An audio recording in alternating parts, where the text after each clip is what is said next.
ఏ cinema అయినా విడుదలకు ముందు ఏదో ఒకటి వినిపిస్తూనే ఉంటుంది సినిమా సర్కిల్స్ లో. ముఖ్యంగా కాస్త నోటెడ్ ఉన్న సినిమాలకు సినిమా నీడివి ఇంతని అంతని, ఫస్ట్ హాఫ్ ఇలా అని, సెకండ్ హాఫ్ అలా అని, సినిమా లాగ్ అయిందంట డ్రాగ్ అయిందంటూ చెబుతుంటారు. మరి ఈ సంవత్సరం చివరిగా వస్తున్న భారీ సినిమా సలార్ గురించి ఏమనుకుంటున్నారు?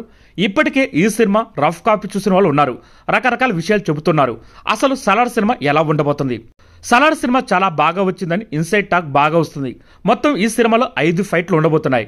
ఇంటర్వ్యూలకు ముందు 2 ఫైట్లు, తర్వాత 3 ఫైట్లు ఉండబోతున్నాయి. అన్ని ఫైట్లు ప్రభాస్ మీదే ఉండబోతున్నాయి. ఆ ఫైట్లు కూడా ఒకదాని మించి మరొకటి ఉంటాయని ఇన్సైడ్ వర్గాలు టాక్ వస్తుంది.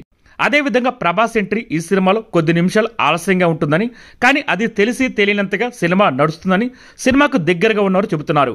బాహుబలి సినిమా తర్వాత ప్రభాస్కు ఇలాంటి సినిమా కథ పడాల్సిందని చూసిన ఫ్యాన్స్ అనుకుంటున్నారని, ప్రశాంత్ నీల్ ఆ రేంజ్లో ఈ సినిమా తీశారని టాక్ వినిపిస్తుంది. అయితే కన్నడ సినిమా ఉగ్రం సినిమానే మళ్ళీ తీస్తున్నారని టాక్ కూడా ఉంది.